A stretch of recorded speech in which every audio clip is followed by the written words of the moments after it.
bang napapansin sa iyong mga kapaligiran? Kay dumi na ng hangin, pati na ang mga ilog natin. Hindi nga masamang pag-unlad at malayo-layo na rin ang ating narating.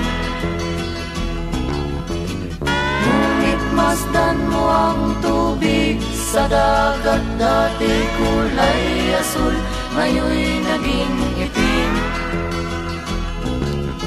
Ang mga duming ating ikinalat sa hangin, sa langit, huwag na nating paabutin.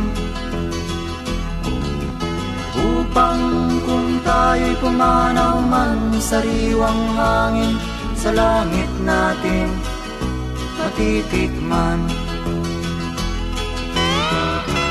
Mayroon lang akong hinihiling, sa aking pagpanaw sana ay tag-ulan. Gitara ko ay aking dadalhin, upang sa ulap na lang tayo magkantahan.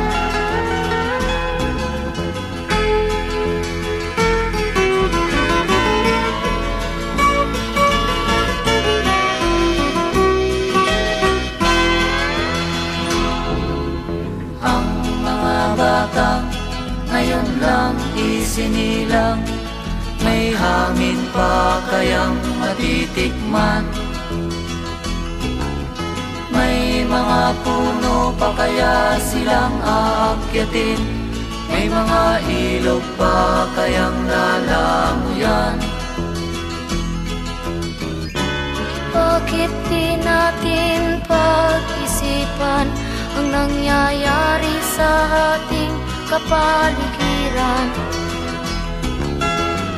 Hindi nga masamang pag-unlad kung hindi nakakasira ng kalikasan.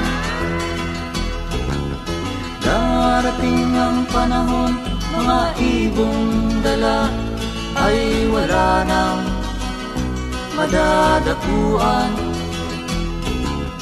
Masdan mo ang mga punong dati ay kay tatag, ngayon'y namamatay dahil sa ating kalokohan. Lahat ng bagay na narito sa lupa, biyayang galing sa Diyos kahit nung ika'y wala pa. Ingatan natin at huwag nang sirain pa, pagkat pag kanyang linawi tayo'y mawawala na.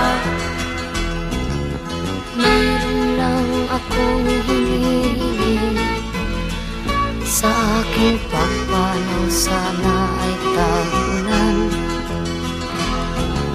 Gitara ko ay aking dadalhin, upang sa ulap na lang tayo magkantahan.